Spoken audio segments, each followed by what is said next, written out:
हमारी संस्कृति, हमारे संस्कार सदा रहे हमारे साथ। भारत की पुरातन गाथाएं और महान संतों की वाणी। सब्सक्राइब करें तिलक कथाएं। मनुष्य या तो किसी के प्रति श्रद्धा के कारण बच जाता है, या प्रेम के कारण, या फिर कर्तव्य के कारण।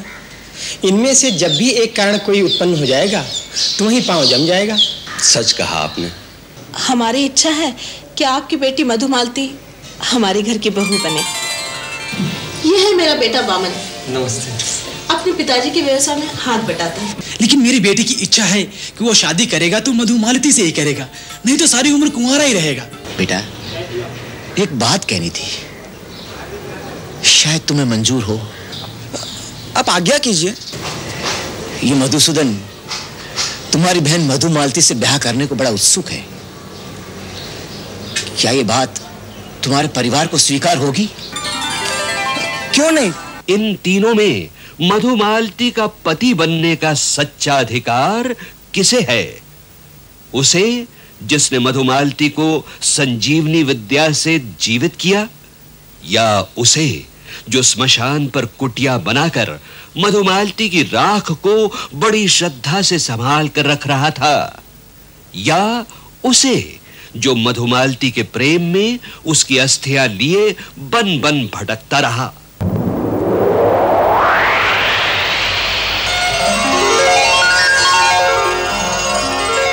विक्रम बेटा, विक्रम बेटा, विक्रम बेटा, विक्रम बेटा, विक्रम और बेटा, विक्रम और बेटा, विक्रम और बेटा, विक्रम और बेटा।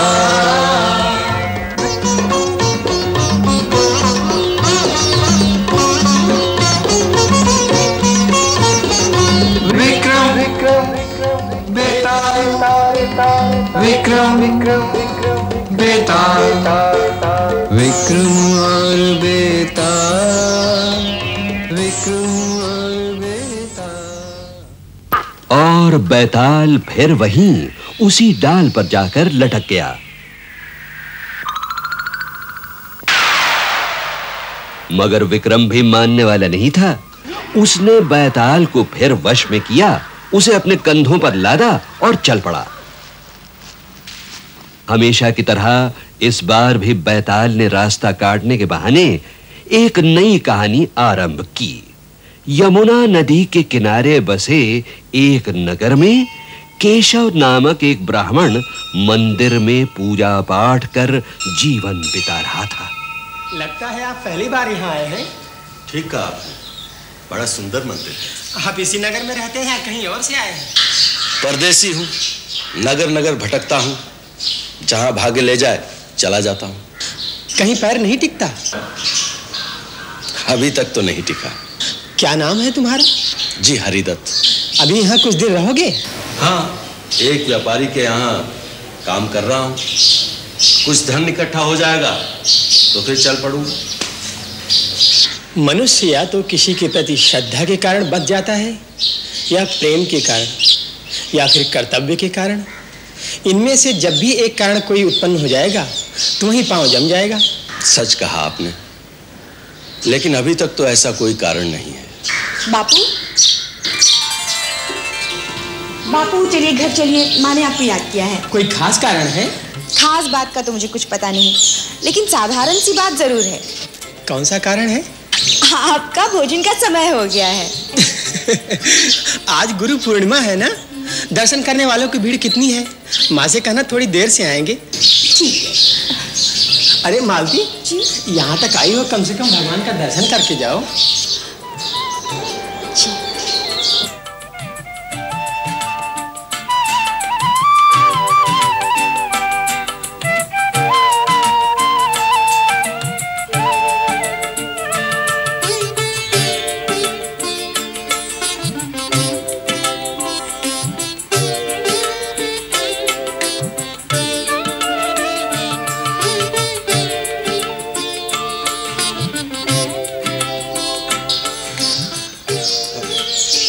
अभी अभी आप कह रहे थे ना कि मेरे मन में श्रद्धा या कर्तव्य का भाव या फिर किसी के प्रति प्रेम का भाव हो।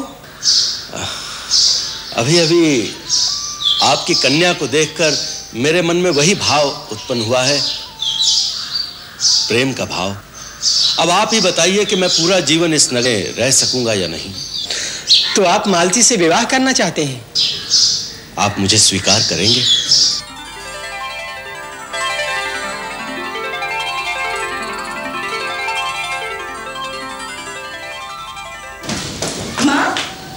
माँ, आज गुरु पूर्णिमा होने के कारण मंदिर में भीड़ अधिक है, इसलिए पिताजी को आते वक्त जरा देर हो जाएगी। अरे कोई बात नहीं, हमें जो कुछ भी कहना है हम आप ही से कह देते हैं। हमारी इच्छा है कि आपकी बेटी मधुमालती हमारे घर की बहू बने। यह है मेरा बेटा वामन। नमस्ते। अपने पिताजी के व्यवसाय में हाथ बटाता है। देखिए बहन जी, हम तो आपको जानते नहीं, लेकिन मेरी बेटी की इच्छा है कि वो शादी करेगा तो मधुमालती से ही करेगा, नहीं तो सारी उम्र कुंवारा ही रहेगा। मेरी बेटी आपको जानती है? वो मुझे नहीं जानती, मैं उसे जानता हूँ, देखता आ रहा हूँ बहुत दिनों से। ये तो मधुमालती का सौभाग्य है कि आपके जैसे बड़े घर की वो बहू बनेगी। हमें ये स्वीकार है। ओम त्र्यंबकम यजामहे, ओम त्र्यंबकम यजामहे सुगंधिम सुखी रहो, दीर्घायु रहो। कहो कैसे हो? आनंद में हो गुरुजी, सब आपकी कृपा है। ये मधुसूदन से तुम्हारे परिवार के सब समाचार मिलते रहते हैं। ओ ये तो मेरे मित्र है गुरुजी। अच्छा बेटा, एक बात कहनी थी, शायद तुम्हें मंजूर हो। आप आज्ञा कीजिए। ये मधुसूदन तुम्हारी बहन मधुमालती से ब्याह करने को बड़ा उत्सुक है। क्या ये बात तुम्हारे परिवार को स्वीकार होगी? क्यों नहीं, पिताजी और माँ मधुमालती के विवाह को लेकर बड़े चिंतित हैं, और ये वचन मैं उनकी ओर से दे सकता हूँ कि मेरी बहन का विवाह मधुसूदन से ही होगा। पर मैं हरदत्त को वचन दे चुका हूँ कि अपनी बेटी का विवाह तुमसे ही करूंगा। और मैं भी वचन दे चुकी हूँ। वो लोग लड़की का हाथ मांगने घर आए थे। आप लोग साफ साफ सुन लीजिए, मेरे गुरु ने मुझे इतना पढ़ाया, आज इतना योग बनाया, पर मुझसे कभी कुछ नहीं मांगा। और मधुसूदन मेरा मित्र है, यदि मालती का संबंध होगा तो वही होगा। एक तरफ केशव पंडित के घर ये बहस चल रही थी, तो दूसरी ओर हरिदत्त, वामन और मधुसूदन अपनी होने वाली दुल्हन मधुमालती के संग जीवन बिताने की कल्पना में डूबे हुए थे।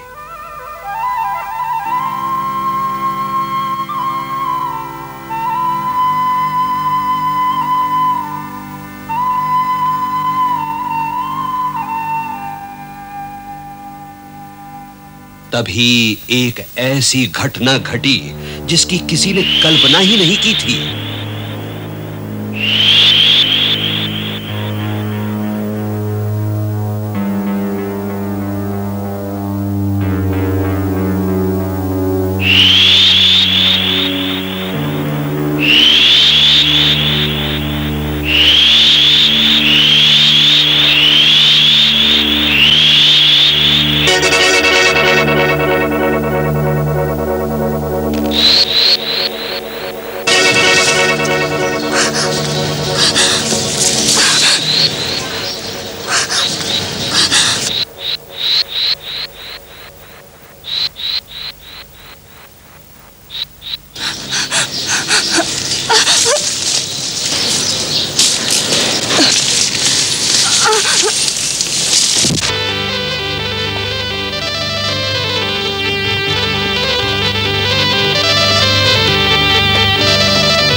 इसे तो कोई नहीं बचा सकता, इसके बचने की कोई उम्मीद नहीं। इस तिथि को सांप का काटा हुआ कभी नहीं बचता। हाँ, कभी नहीं बच सकता।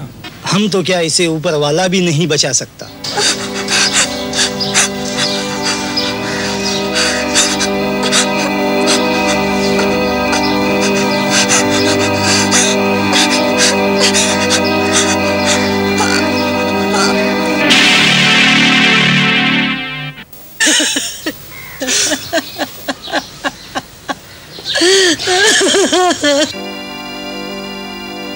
प्यार का कोई नाग डसे, न चिता की आग जलाए। प्यार आत्मा का बंधन है, कोई तोड़ न पाए।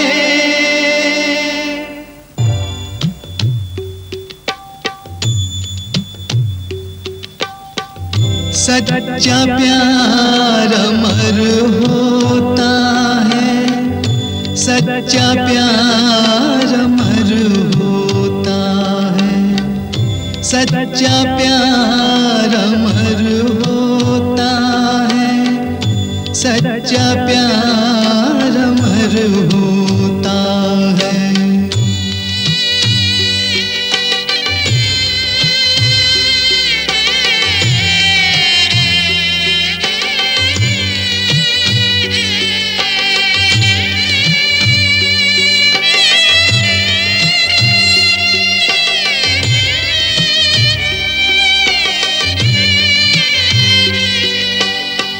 प्यार में ऐसी शक्ति है कि सदियों को एक पल में ढाले।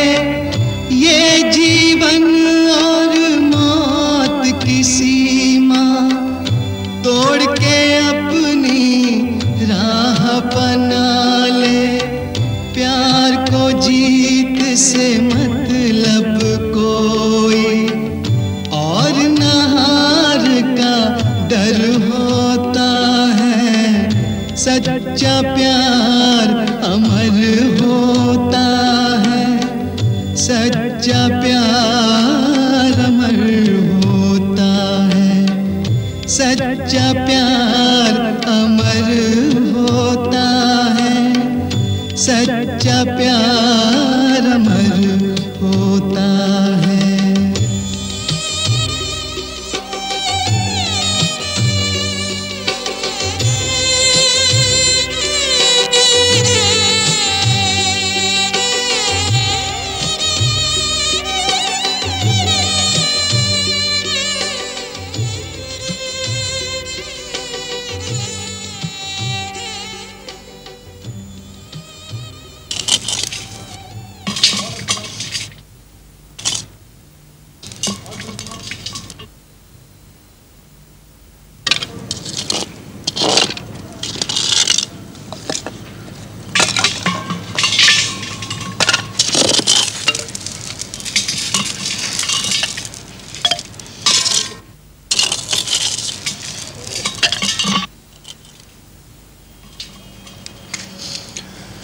मैं अब यहाँ नहीं रहूंगा, मैं वैराग का जीवन व्यतीत करूंगा।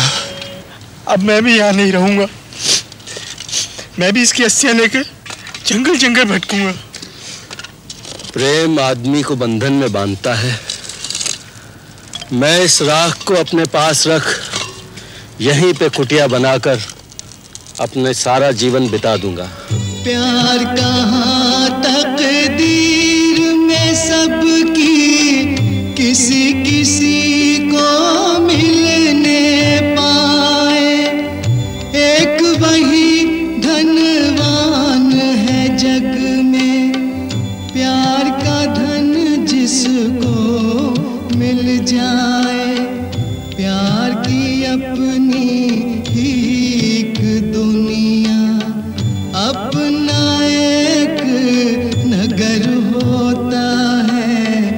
सच्चा प्यार अमर होता है, सच्चा प्यार अमर होता है, सच्चा प्यार अमर होता है, सच्चा प्यार अमर होता है।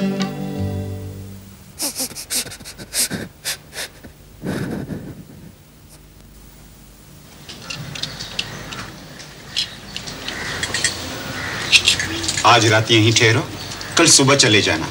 इस समय यात्रा करना ठीक नहीं। जैसा आप कहें। बहन, तुमने भोजन बहुत स्वादिष्ट बनाया है। भोजन स्वादिष्ट क्यों नहीं होगा? मेरी बेटी ने अपने हाथों अपने पति के लिए बनाया है। वो आज आने वाला है ना।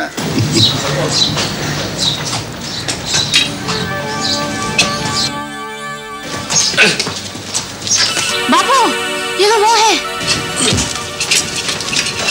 क्या हुआ आपको?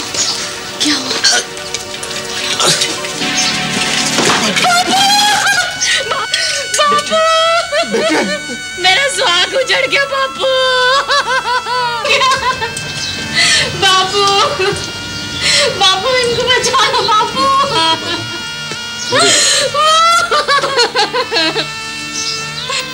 बापू, इनको बचा लो बापू, इनको बचा लो। मैं विधवा हो जाऊंगी बापू। इनके बिना मैं जिंदा कैसे रहूंगी बापू? धीरज रखो बाबा। मैं अपना दुख सह सकता हूँ, मुझसे मेरी बेटी का दुख नहीं सहा जाता। मैं संजीवनी विद्या जानता हूँ, मैं इसे जीवित करूंगा।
और इस तरह मधुसूदन उस ब्राह्मण के यहां से संजीवनी विद्या की पोथी चुराकर फिर उसी स्मशान पर पहुंचा जहां मधुमालती की याद में हरिदत्त एक कुटिया बनाकर रहता था। घूमता भटकता वामन भी वहां आ पहुंचा था। देखो, देखो, मैं संजीवनी विद्या लेके आया हूँ। इसको द्वारा मृत्यु को जीवित किया जा सकता है। क्या क्या तुम मधुमालती को वापस जीवित कर सकते हो? हाँ, लेकिन अब तो मधुमालिनी की चिता की राख और अस्थियां ही शेष है। तो क्या हुआ? हमको प्रयत्न करना चाहिए। हाँ, हाँ, ये लो। ओम नमः शिवाय, ओम भूर्भुवः स्वः, ओम नमः शिवाय, नमः शिवाय, ओम ह्रीं ह्रीं नमः, ओम नमः शिवाय, ओम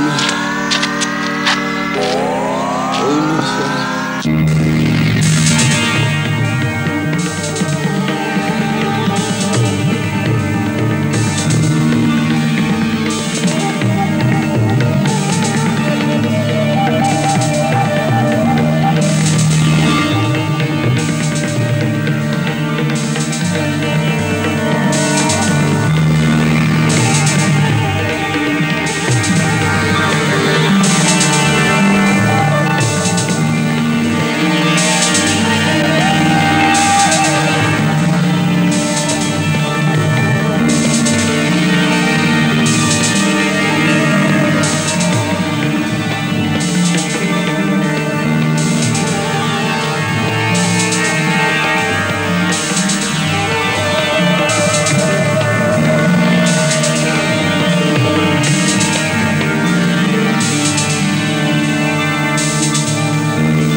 मधुमालती को मैंने जीवन दिया है, उससे उससे मेरा विवाह होगा।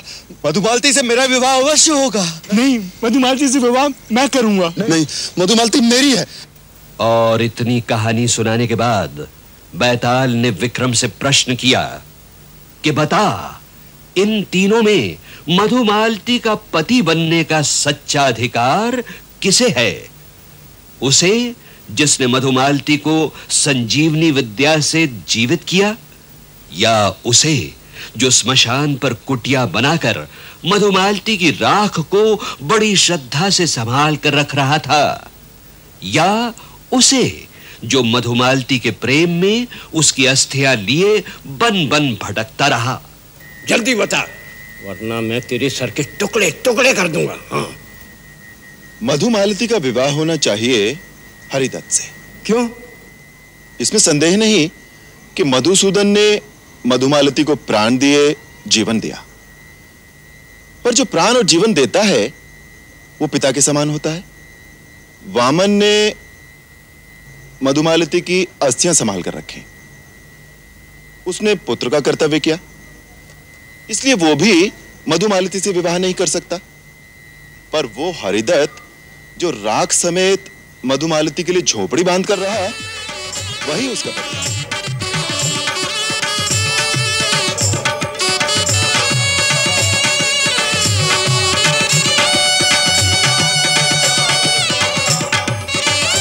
ठीक तर्क से निर्णय किया तूने, अच्छा गणित किया। मगर तुम्हारी समस्या यह है कि निर्णय करोगे तो बोलोगे, और मेरी शर्त यह है कि तुम बोलोगे और मैं जाऊंगा। तुम बोले, मैं जा रहा हूं।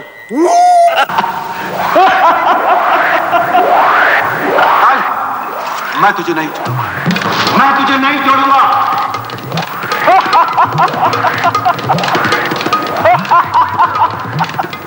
विक्रम, भाग जा, मेरा पीछा छोड़ दे।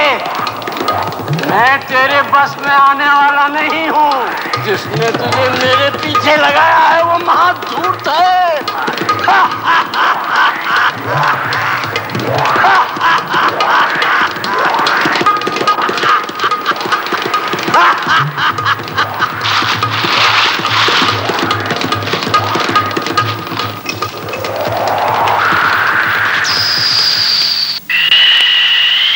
विक्रम बेटा, विक्रम बेटा, विक्रम बेटा, विक्रम बेटा,